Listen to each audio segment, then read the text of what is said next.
As the global community mark World AIDS Day 2025, the Nigeria Association of Women Journalists (NAWOJ) and the Association of Professional Women Engineers of Nigeria (APWEN) held an HIV awareness sensitization program for students at the assembly ground of Okpanam High School, Okpanam.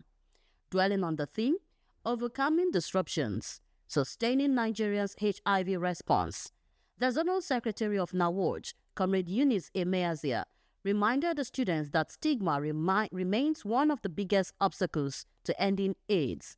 She said journalists will continue to use the power of the media to promote truth, compassion, and community action.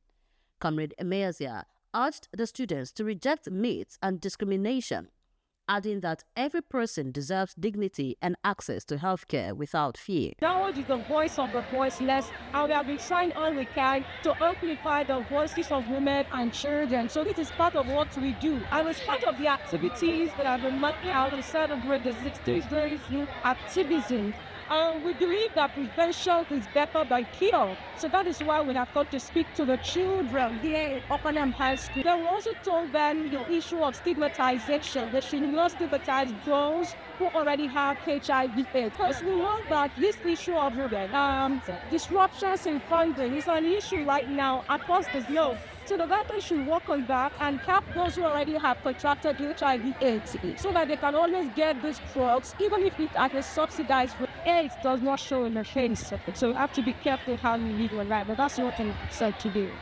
The chairman of APWEN, Engineer Stella, Emeyazia, told the students that empowering young people with accurate knowledge about HIV is one of the strongest tools for prevention. She urged them to become ambassadors of healthy lifestyle choices, even as she encouraged more girls to take interest in science and engineering, as their voices and innovations are vital in strengthening the health system. This collaboration is beautiful. I think it's endearing because it's making us live, taking up that position of mentors, because we have come to Okpanam High School to really pass this message across. And I hail NAWOJ for doing this great work. And we know that HIV will not ravage us anymore. That you contracted HIV does not mean the end of the road for you. With the right information, they can still live well. Also speaking, the principal of Okpanam High School, Mr. Williams Dickson, applauded the groups for choosing the school for the sensitization program, emphasized that such engagements help strengthen moral values, discipline, and the overall safety of learners. The students were excited to receive you too, because they've been told that you were coming to pay them a visit.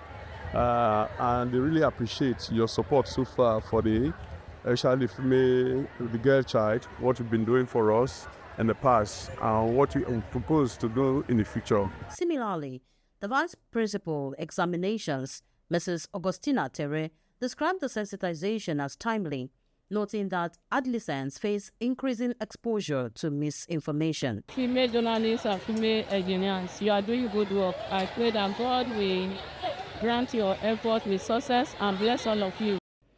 Speaking on behalf of his peers, the Senior Prefect Okra Henry thanked NAWOJ and APWEN for the awareness campaign. He said the session had corrected many misconceptions students previously held about HIV.